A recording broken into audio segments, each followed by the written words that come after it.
You're with God, day 70. The reading for today is out of 1 Kings, and it's where Solomon has dedicated the temple.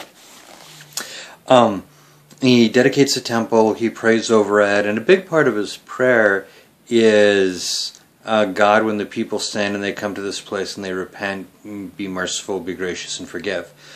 And so, it's kind of halfway for the people, halfway to God.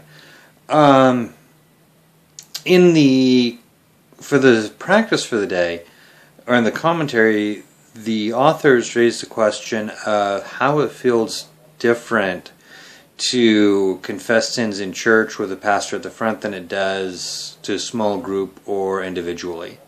And that's kind of a difficult question for me to deal with, because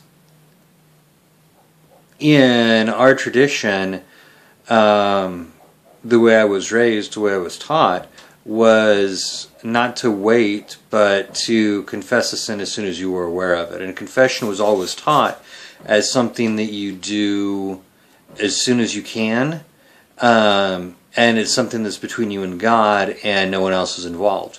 And I don't think the authors are indicating that somebody else should be involved. They're not advocating that you confess to a priest in order to be forgiven. But they're talking about confession in a corporate sense. And that's something I've never really been exposed to. Confession has always been something that was very personal, very private, between you and God only. So the question itself is something that I have a hard time grasping the concept behind.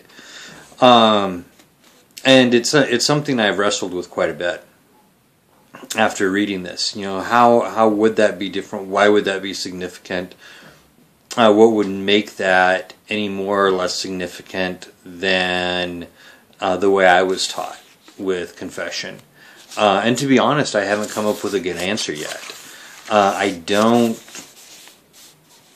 really see why it would be significantly different, unless they're talking about confession in a public sense rather than in a private sense.